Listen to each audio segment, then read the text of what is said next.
Schwann cell, no, around the nerves in the spine. And then it colonizes that and grows under the Schwann cell.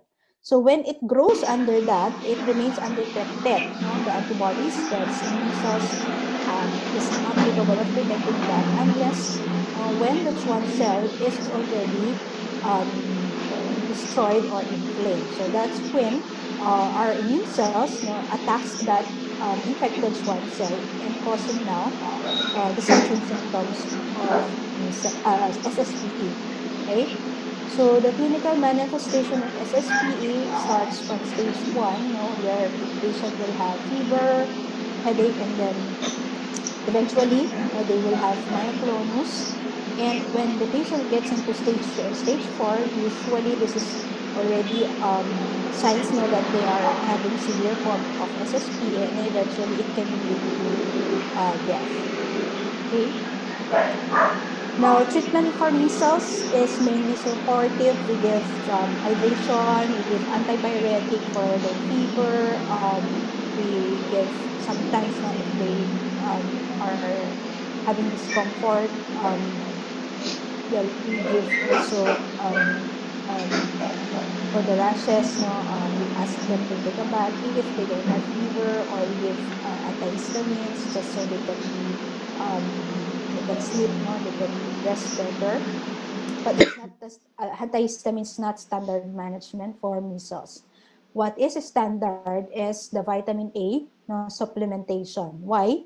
No, because this will help, no, in reepithelialization, no, and as well as it um, prevents, no, complication of having eye complications associated with measles. That is also the reason why, you know, when we give measles vaccination, we supplement the infants or children with vitamin A. Okay. Now for SSPE, this is treated with inosiflex, no, an antiviral agent, plus an intraventricular interferon.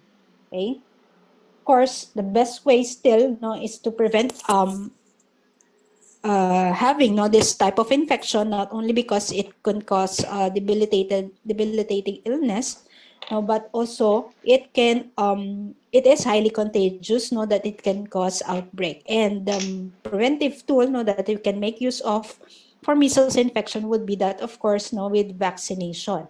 Now, vaccines for measles is available as a monovalent type, meaning you only have the measles antigen present on the vaccine, or it can come in combination with rubella and mumps antigen.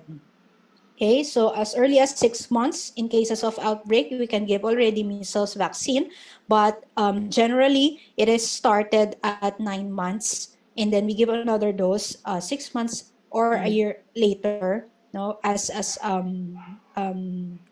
booster dose, no, for these infants. Okay, so measles vaccine is a live attenuated form of vaccine. Okay, so we go to the next genus under this family, no, the parainfluenza and the mumps virus. Now for parainfluenza virus, they have the HN and the F glycoprotein of the same function with other paramyxoviruses. So there are 4 serotypes, but the incubation period is shorter. No, it's about 2 to 6 days. Now, parainfluenza virus is an important viral agent causing laryngotracheobronchitis. We happen to know patients present or being infected with parainfluenza virus if these patients come to us at the clinic presenting with barking cough. Why? No, because it tends to infect as well, no, yung larynx nila. That's why the characteristic cough is different from the usual respiratory infection. So it's like really a barking cough, no, a cough, no, just like barking dogs, no.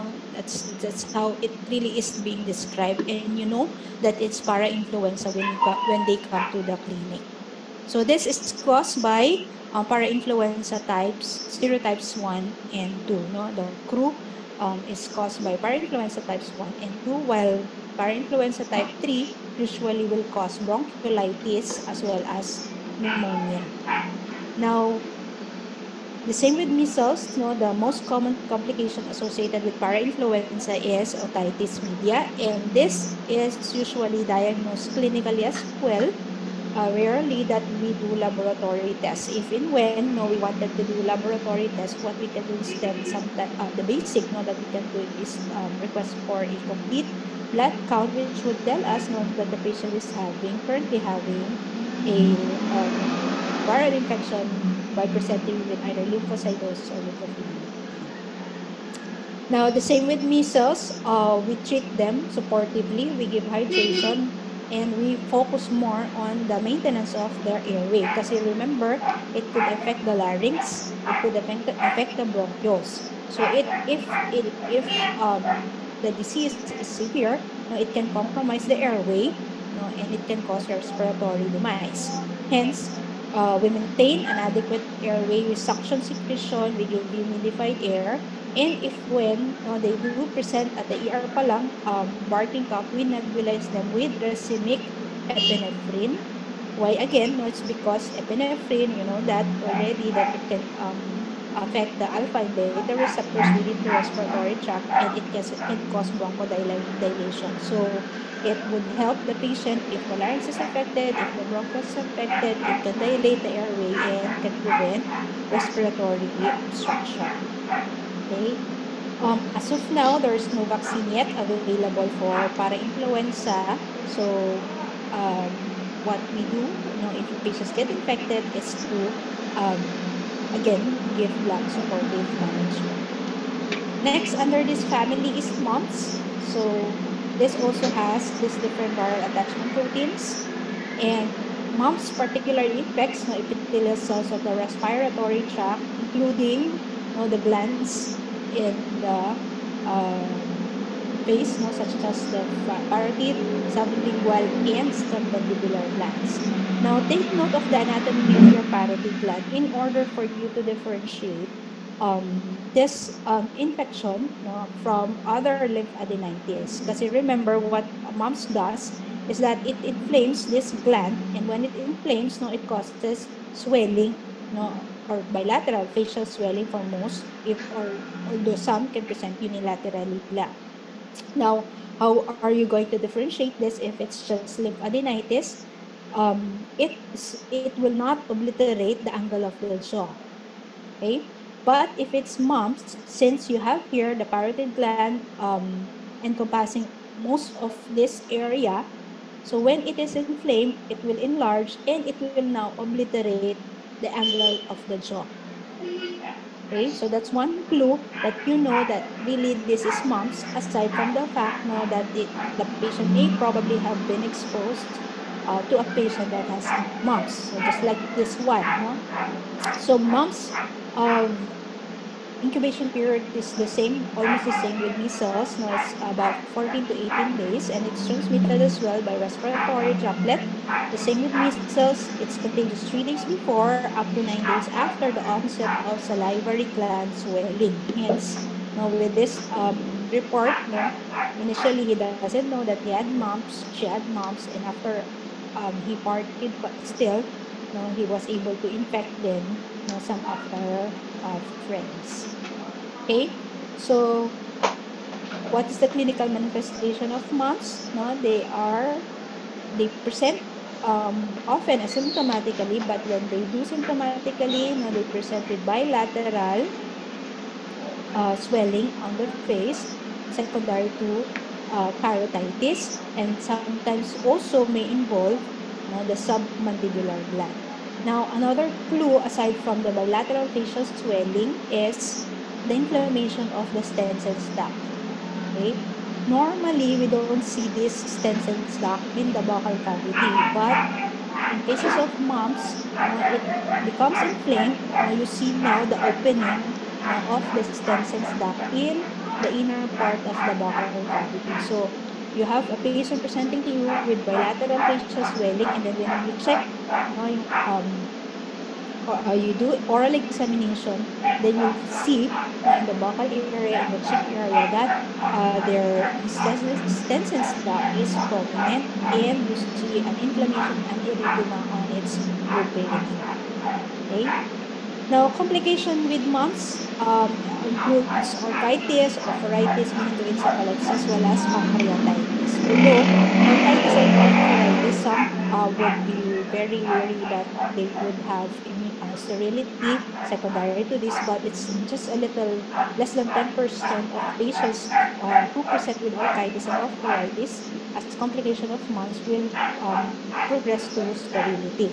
It also is most common among adolescents or adults who acquired mumps infection.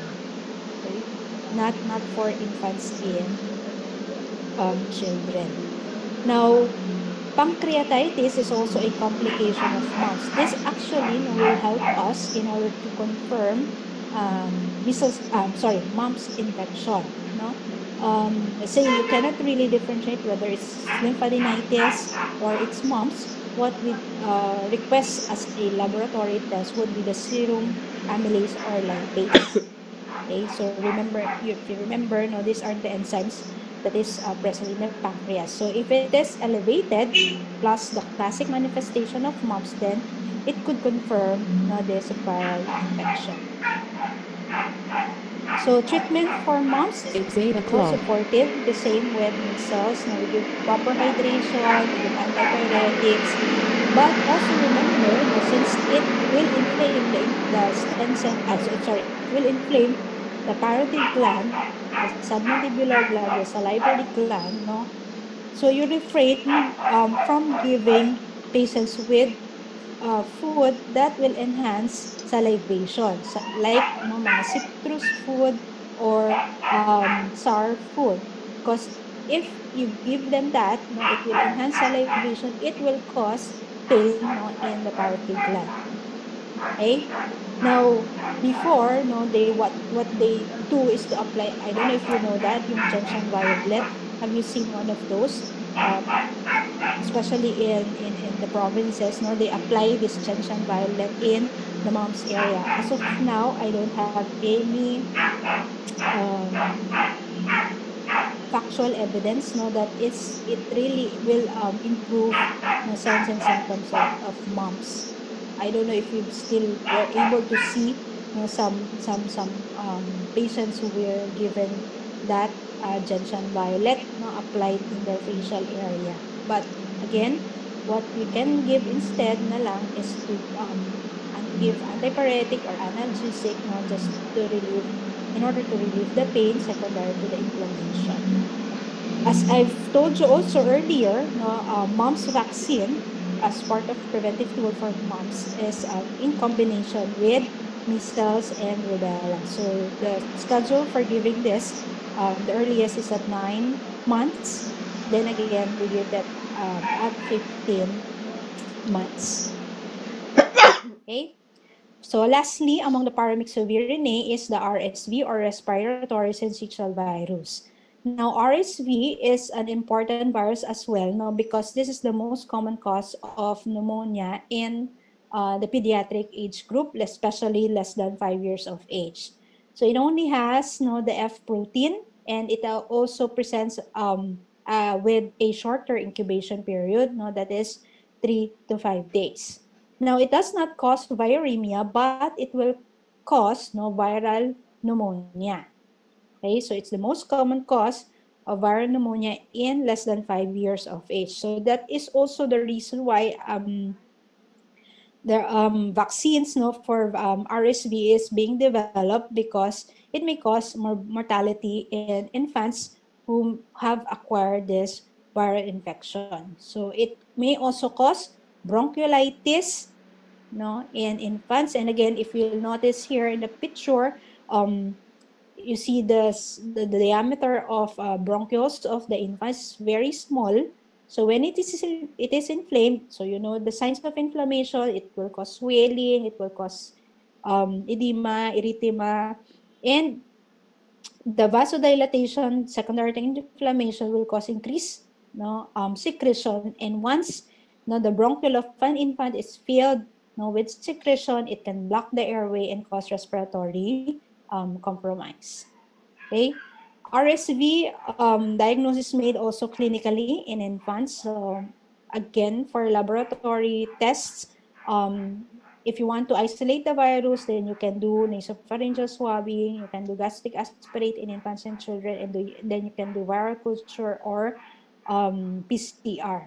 But clinically, no, we don't usually request anymore these different tests unless you really want to document it.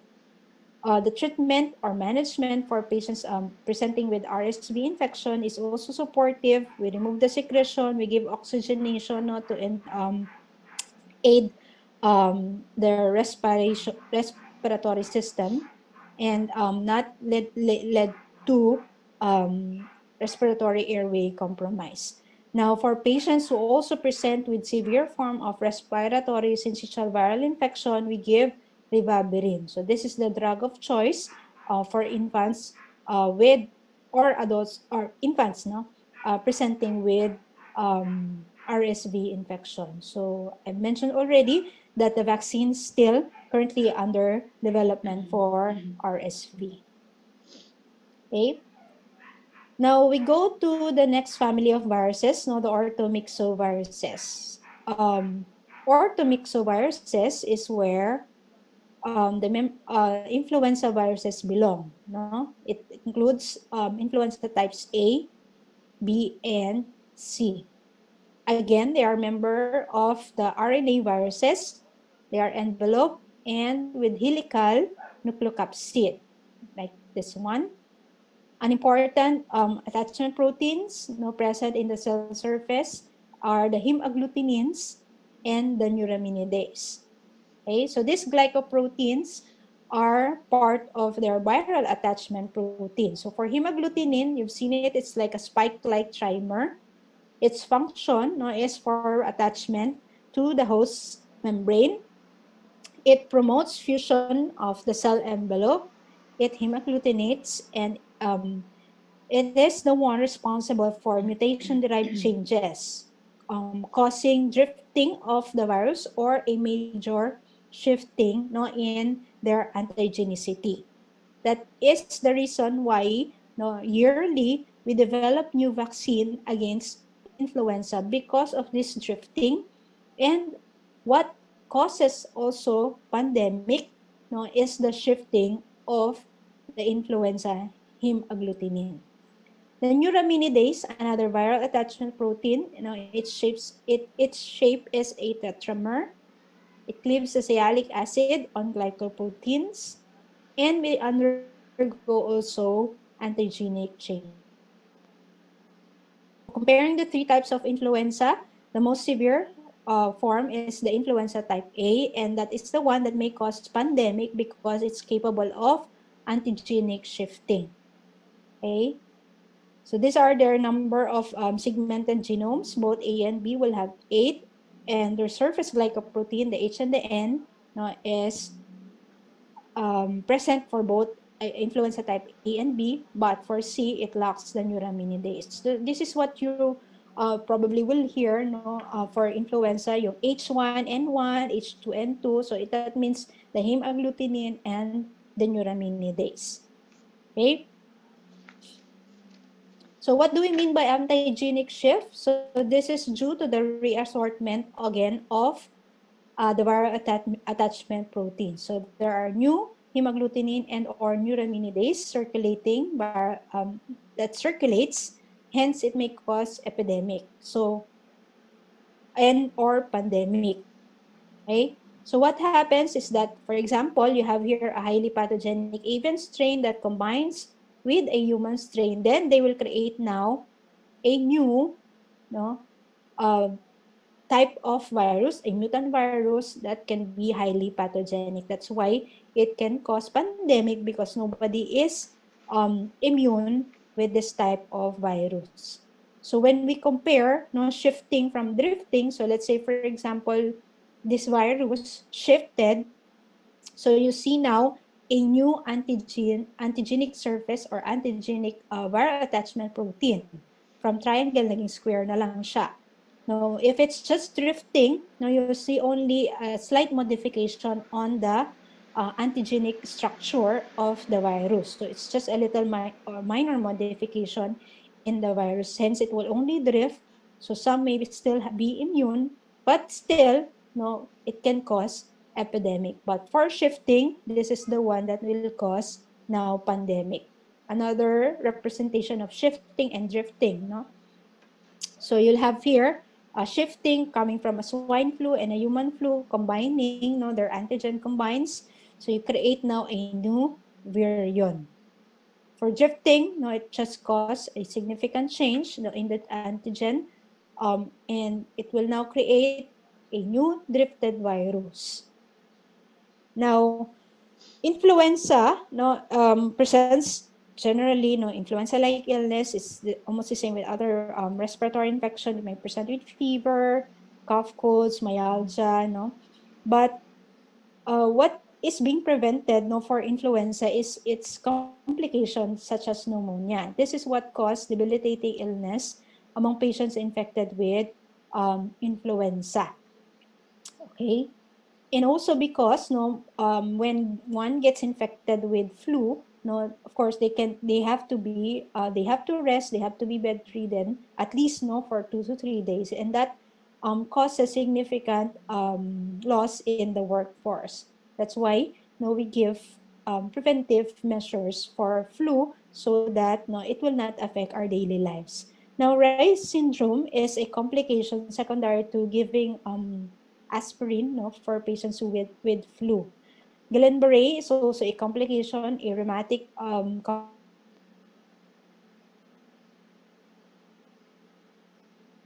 virus.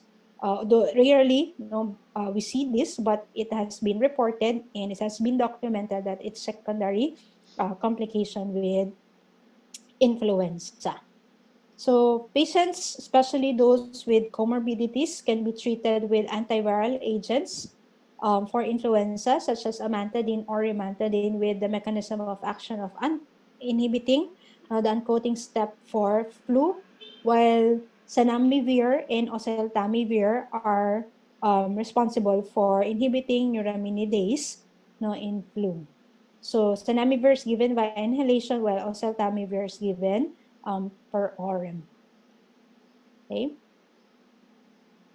So for prevention of flu, we do have a vaccine. No, it's yearly given since we know that the virus is capable of drifting, and it's routinely given for elderly patients, for immunocompromised patients, for those with cardiac and respiratory problems.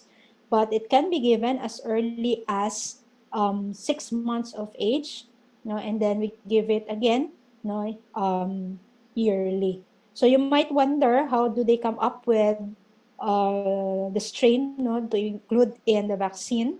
So there are sentinel laboratories worldwide, and this is they communicate, and they will check on what is the currently circulating strain, and then they will get this antigen and give it, not to the manufacturers of the vaccine in order to develop the vaccine for the year. Okay.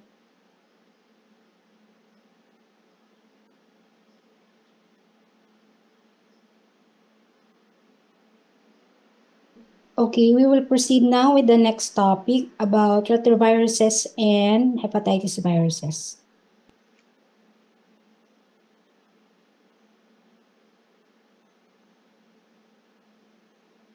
Continue now with the retroviruses. So for retroviruses, there are also RNA viruses, but this time, no, they are positive strand, still enveloped and spherical, and they do also contain viral glycoproteins. What is peculiar, no, with these viruses, that's why it's called retro, no, is because they encode an RNA-dependent DNA polymerase, or a reverse, no, transcriptase and integrase enzyme. Okay, so they replicate through a DNA intermediate. Now, the genome consists of 3 major genes that encodes the polyprotein. that makes them pathogenic. The GAG, which is a capsid protein or encodes for a capsid protein, the POL, the polymerase, protease and integrase, and for envelope, it encodes for glycoprotein. So for retroviruses, they have three subfamilies: the oncovirinae, the lentivirinae, and the spumavirinae. Oncovirinae are oncovirus that can immortalize or transform target cells, example of which would be the HTLV or the human T lymphocytic virus 1, 2, and 5. HIV 1 and 2 belongs to the lentiviruses, which are slow virus associated with neurologic and immunosuppressive disease. So later on, you'll see how this virus infect the immune system. The spumavirinae, it causes no clinical disease, but characteristically would cause foamy cytopathology in the host cell. So for human T cell lymphocytic virus, this is the first human or pathogenic human retrovirus that has been discovered in Asia, Africa, Europe, and Southern America, where it's endemic. That there are two clinical manifestations associated with this virus: the associated adult T-cell leukemia or lymphoma, where patient presents with a high WBC count, leukemic involvement of the skin with lymphomatous vasculitic lesion. They may present with hepatomegaly, splenomegaly, as well as lymph node enlargement, and it can progress to a fatal clinical course. So the T cells are mature but are pleomorphic with irregular nuclei that express the helper T cell marker for CD4. The other clinical manifestation associated with HTLV1 is a tropical spastic paraparesis, or also known as HAM, because it is associated with myelopathy, where patient presents with slowly progressive indolent weakening of the legs, culminating in paraparesis or paraplegia. Okay, so these viruses can be diagnosed using serologic tests such as ELISA, RIA, and Western blot. Of course, definitive is viral isolation. These patients infected with this type of virus are given chemotherapy, and as well as monoclonal antibodies. So since this can be transmitted by blood and blood products, the main preventive measure is to screen, and also proper education of how this virus can be transmitted. An important member also of this family would be the human immunodeficiency viruses. So it causes acquired immune deficiency syndrome. It was first discovered in 1980s. I'm going to show you later on its incubation period and how it's going to be transmitted. But as to its pathogenicity, it selectively infects the CD4 T cell. So since you know for a fact that this cell are part of your adaptive immunity, infection of which or derangement of which can lead to immunodeficiency. Okay, so it will affect the peripheral T cell, the T cell precursor, as well as the tissue macrophage, where it needs the help of the T cell as well as the dendritic cells. HIV is also known to cause latent infection. So here is the genome of HIV. So it's a single-stranded linear positive sense virus. There are different viral proteins responsible for the pathogenesis of the virus, the restriction factors, the APOBE, C3G, and the TRIM5 alpha. Okay. Now I'm going to show you a video on how the virus or the HIV virus replicates. So this is HIV. It's a typical retrovirus, meaning that it has an outer envelope, and in the center it has two copies of RNA, as well as an enzyme here in blue that's reverse transcriptase, which will ultimately turn that RNA into DNA. The virus itself, with this outer envelope protein, actually directly infects T helper cells.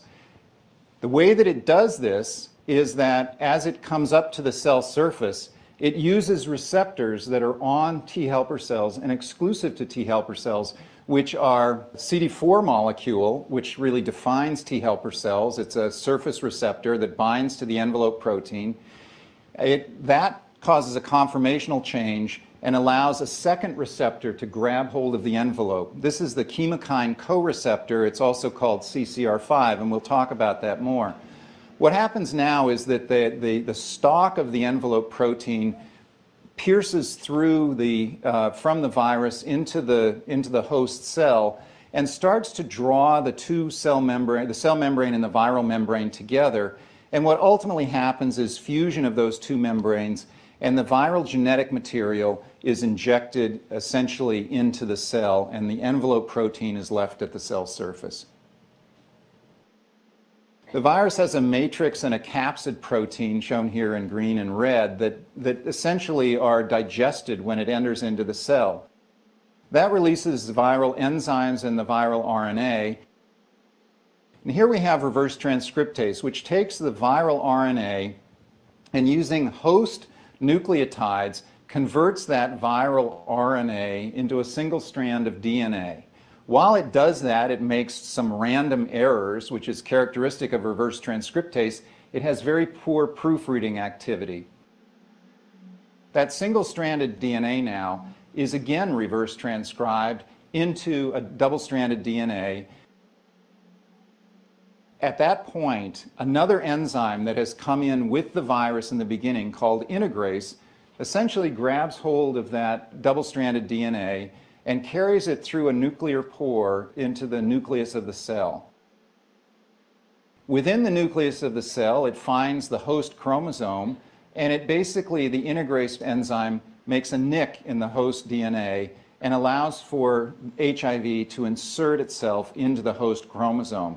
And that right there is what establishes lifelong infection. Now, RNA polymerase comes along and makes messenger RNA.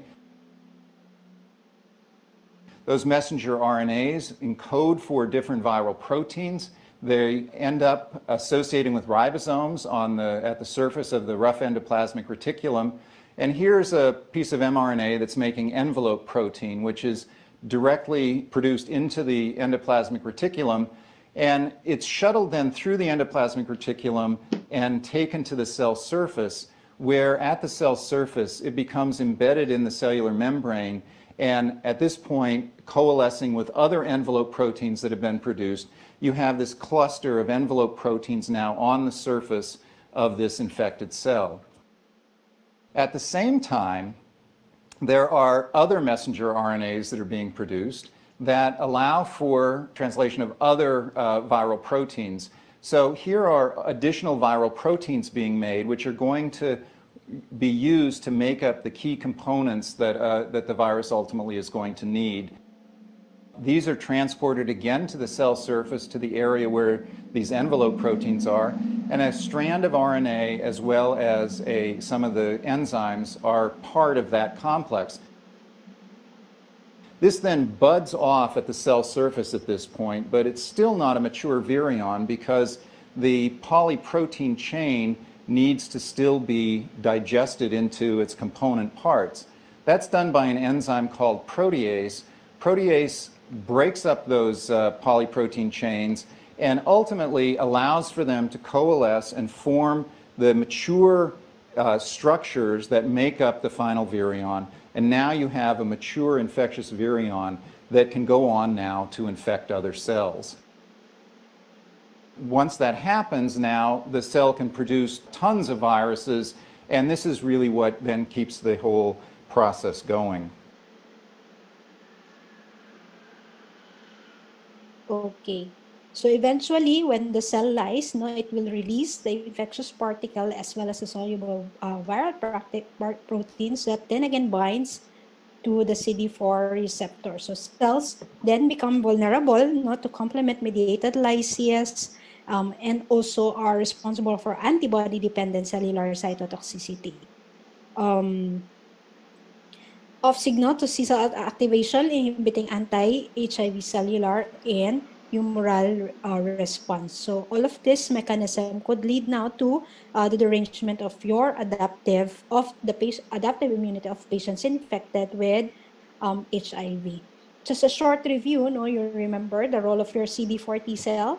So it has a central regulatory and effector cell the immune system. It induces lymphopoiesis and is responsible as well, no, for immune memory. So when it's infected, it leads to subversion of normal host immune responses, leading to the destruction of the host immunity, and that's when host gets infected with opportunistic infection.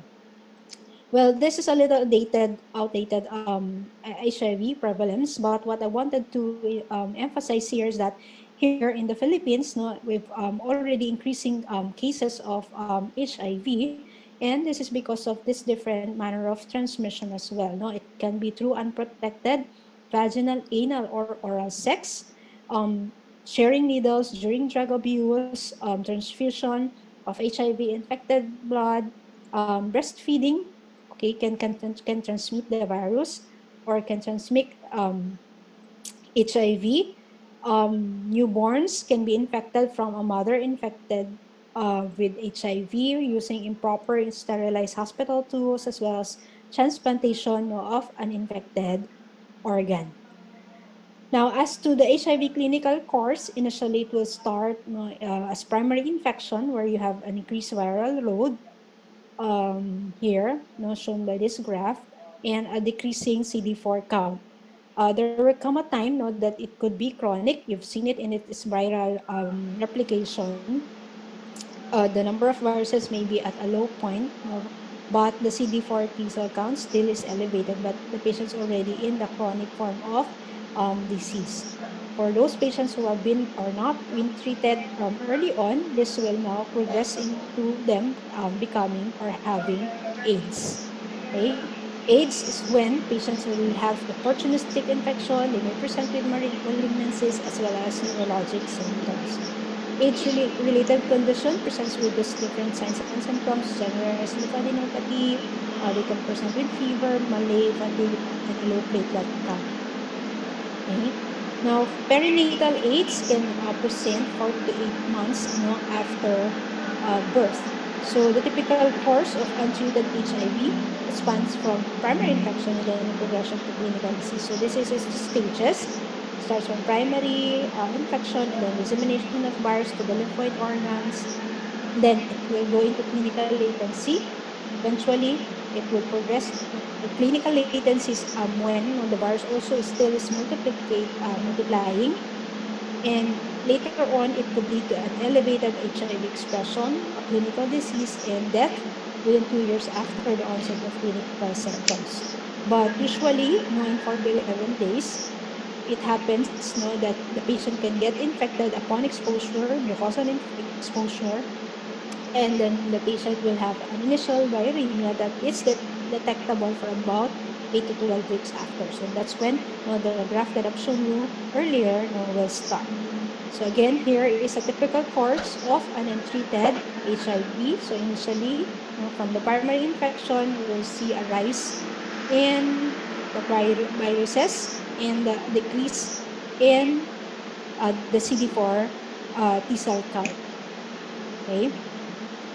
Then they will undergo clinical latency, and if the CD4 T cell count falls below 200 microliter, that's when you see now opportunistic infections, and this eventually now leads to death. Okay. So from chronic lymphadenopathy to subclinical immune dysfunction, if the patient remains untreated, that's when they will proceed to systemic immune deficiency. So initially, you see here the CD4 T cell count falls. So there will come a time during the acute infection that it falls, but it will regain its number. But if the virus is still present, so you see here the P24 antigen is still present, now you'll see a decline in the CD4 T cell count, later on to be followed by your CD8 T cell. Okay. So early infection, acute infections, non-specific, Now, during the chronic infection, it may last for months or even years, or some will have fewer symptoms, but when it go into the latent phase or late phase, it's when patients will have AIDS. What they die of are these opportunistic pathogens. It can be a parasite, a fungi, a bacteria, or viruses. You'll see that some of them will not cause infection in an immunocompetent patient, but since they are already immunocompromised, this presents now severely among AIDS patients. Now, diagnostic tests for HIV can be done upon or during the acute phase, but you see only the viral RNA and then later on the P24 antigen. So weeks later, then we can perform the Western blot, which can be confirmatory to HIV infection. So it varies, depending. The test can vary patient to patient, as well as its positivity. So this is the pattern of HIV antibody responses related to the HIV course, which helps you into the serologic diagnostic of patients with HIV. So initially, 4 to 8 weeks later, where you see a rise in virus, initially you'll have a HIV-specific cytotoxic T lymphocyte and an elevation later on of the HIV envelope. Okay, and along with the rise in the antibodies to HIV envelope is the rise in the P24. So that's why this is also what we detect initially in serologic tests, the P24 antigen. Okay, so here are the HIV genes and products of serodiagnostic importance. So for the envelope, you can check for the GP120 as well as GP41. Where the GP120 is responsible for binding to the CD4, and the GP41 is the viral responsible for fusion of the virus to the cell. The P24 is responsible, or is a major structural protein which codes for the core protein of the virus. Hence, when it's present, it can confirm HIV infection. The polymerase will encode for reverse transcriptase, RNase, and protease. So you've seen earlier in the video the function of these different enzymes responsible for viral replication. So this algorithm is the recommendation for HIV testing in laboratories. Well, it's a little bit busy and it's a little bit small in text, but you can download this easily in the CDC website. Okay, so there are a lot of antiretroviral medications approved already by the FDA for use among patients with HIV, which actually helps them to live longer. Okay, so this HIV medication are usually in combination. Sometimes they combine the NRTIs as well as the protease inhibitors, or what we call as HAP. Okay, so upon combination, then you have to maintain them with this drug, and they eventually will improve and will have a better quality of life. So you know already on how HIV can be acquired. So therefore, this also would be the means on how it can be controlled. So of course, such protection through the use of condoms, PEP, male circumcision. It has been noted that it could lessen the transfer of the virus, and voluntary counseling as well as testing, and of course cleaning of equipment, especially in the hospital. It could help as well in the control and prevention of HIV. As of now, there is no vaccine yet available for HIV. Okay. Let's go now to the last topic, which are viruses that causes hepatitis. Okay. So hepatitis, it means inflammation of the liver. Itis means inflammation. So hepa is liver, so liver inflammation. There are a lot of other substances that aside from biologic substances that can infect the liver, you have the toxins, the drugs, alcohol, that can cause hepatitis. But in microbiology, viruses particularly can cause hepatitis, but some other bacteria and fungi may also cause hepatitis. So let's review a little bit of the liver function so you know now from your basic in first year that it can store sugar needed for energy, it absorbs good nutrients, it can break down poison such as toxins as well as drug, and makes important proteins, that especially for antibody buildup, to also help build new tissue. So it's deranged, once the liver is deranged or its function is compromised, then you'll have this different manifestation secondary to the derangement as well of its function. Now, one also important function of the liver is the breakdown of bilirubin. So when there is inflammation of the liver, there can be accumulation of its product that leads now to jaundice. So increase in the bilirubin level could progress into the patient presenting with yellowish discoloration of the skin as well as at times even the sclera. Okay? So for this topic, we'll just focus on the different viruses that may cause hepatitis. So there are actually about 6 viruses that may cause viral hepatitis: the HAV or the hepatitis AV virus, also known as an infectious hepatitis, the HBV causing serum hepatitis.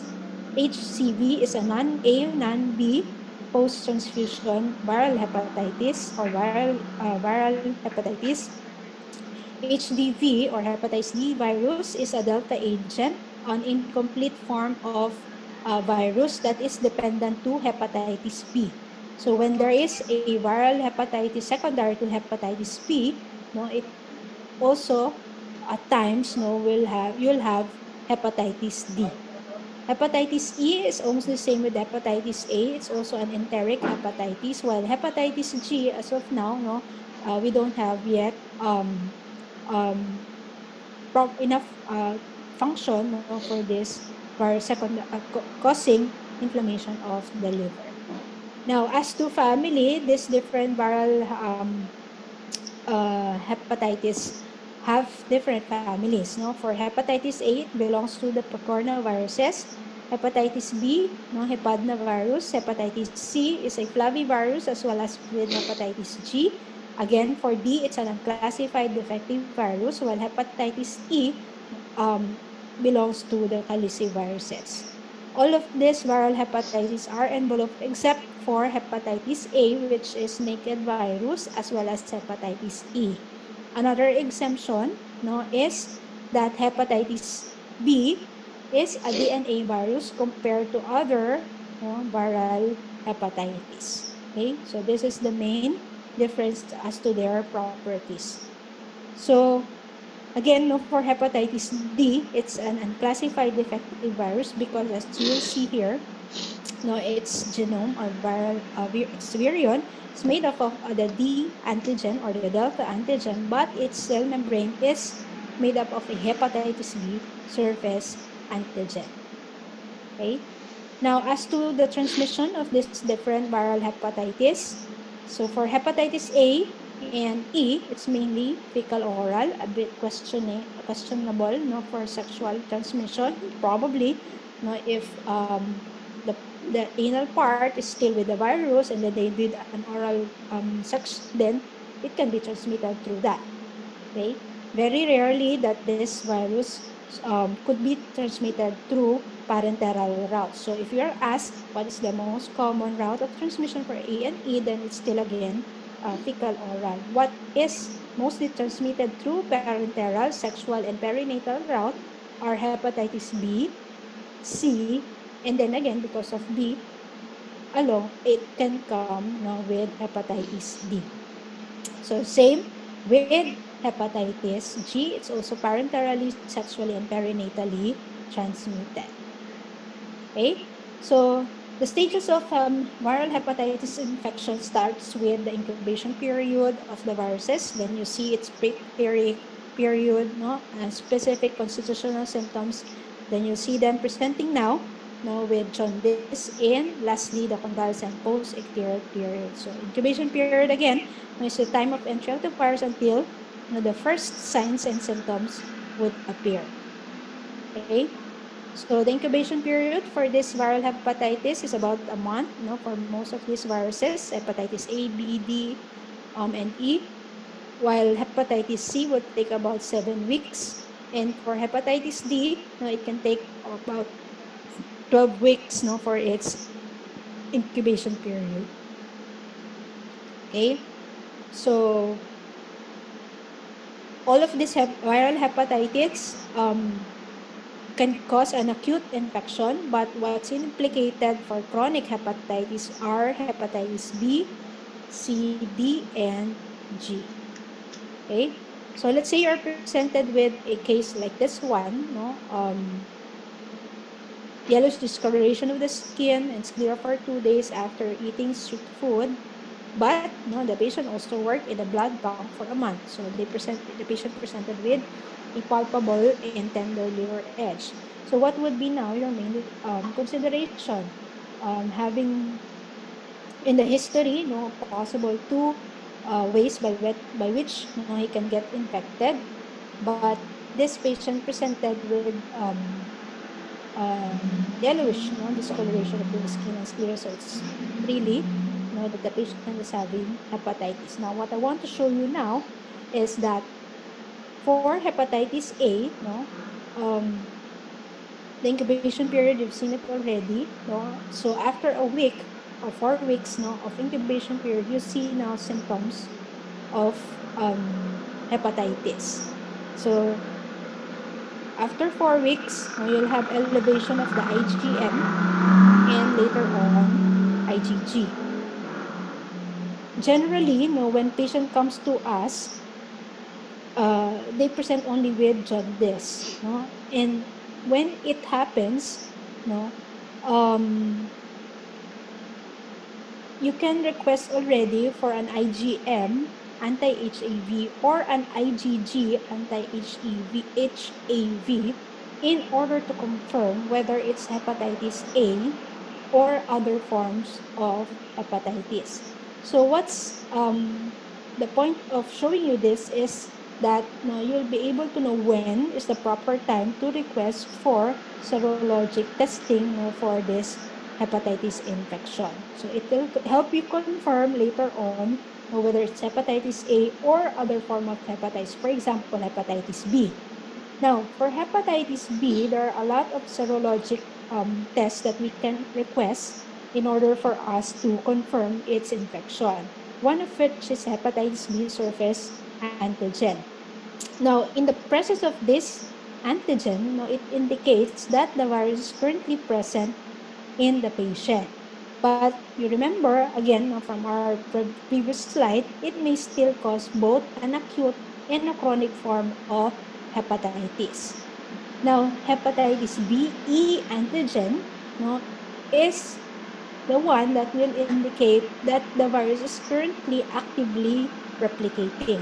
But it does not say whether it is still an acute or a chronic form of hepatitis.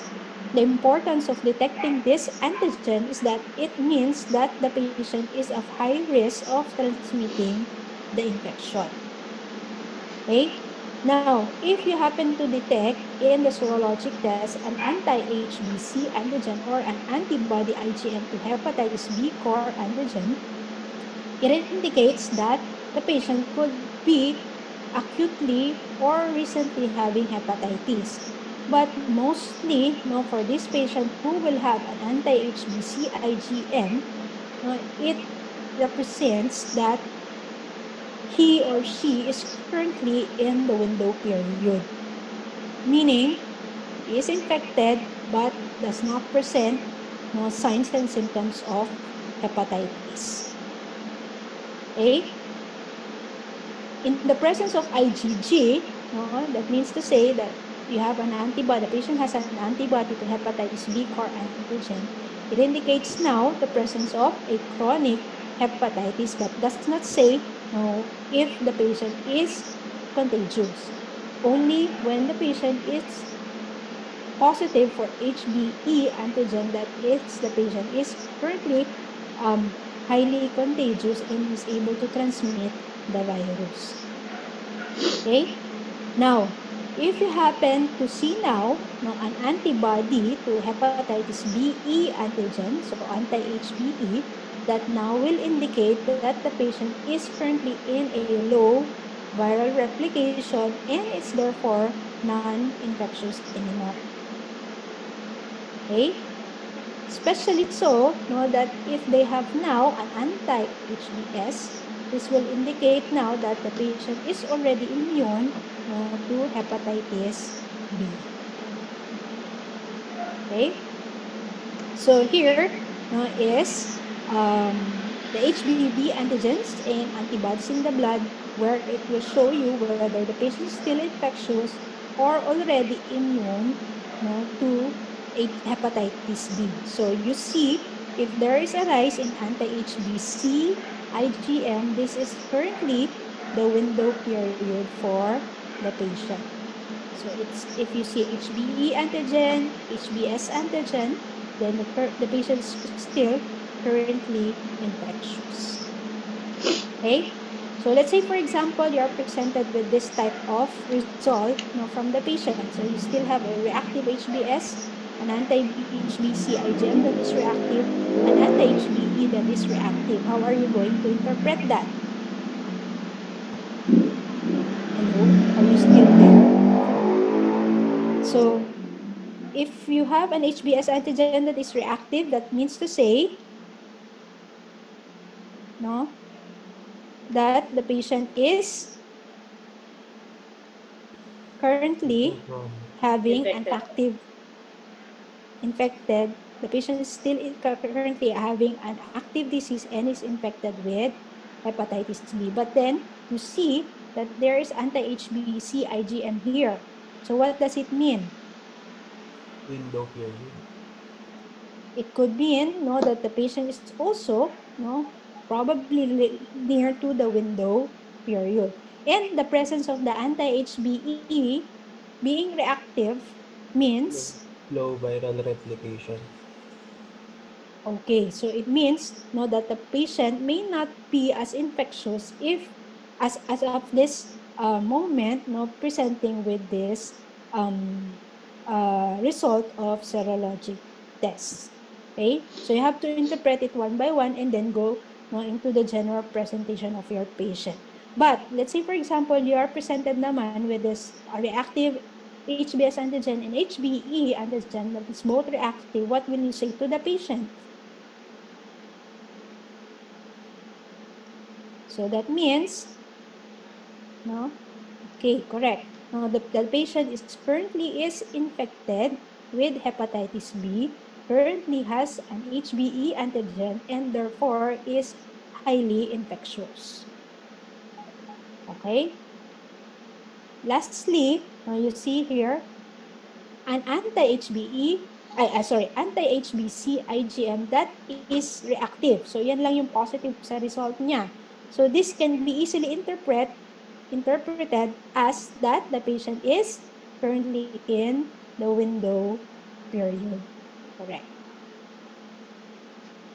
Okay.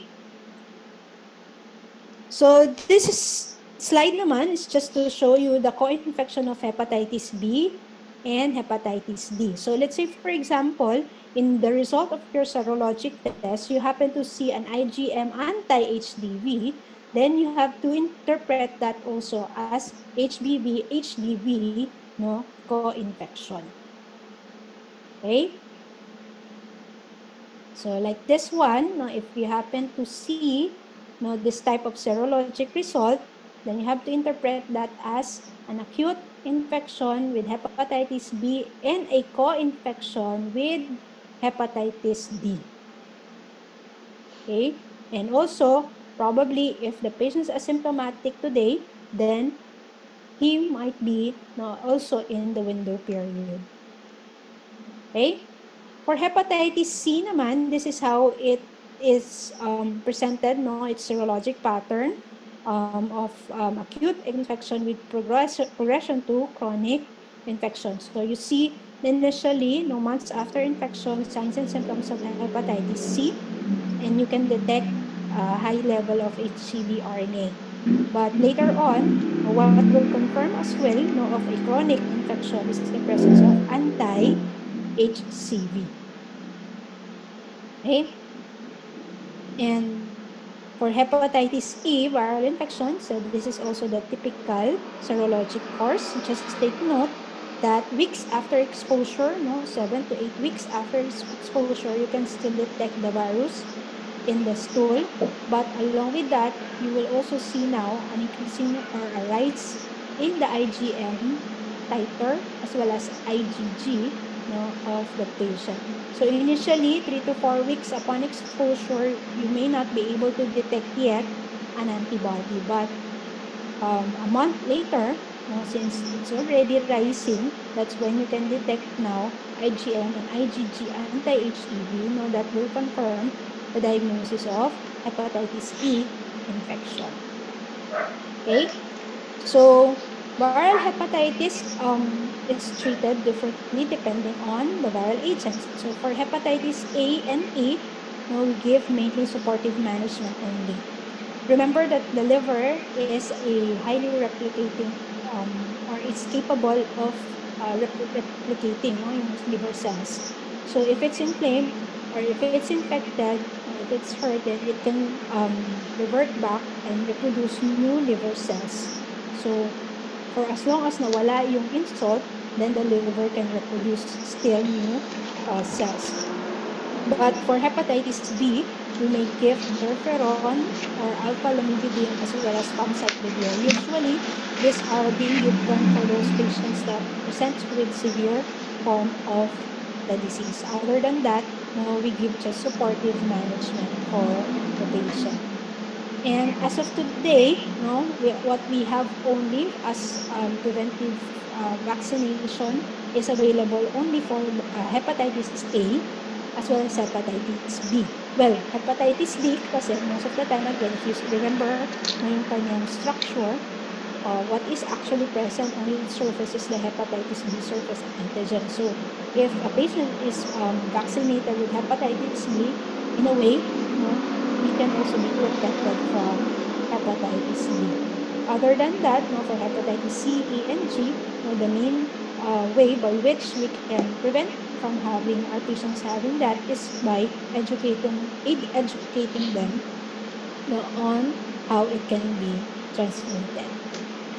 Okay? So I think that is my last slide. And I hope you read on Jawets as well for these different viruses. So that's our reference for this topic. Still, you read on Jawets, the topic on orthomyxo, paramyxo, retroviruses, and hepatitis viruses.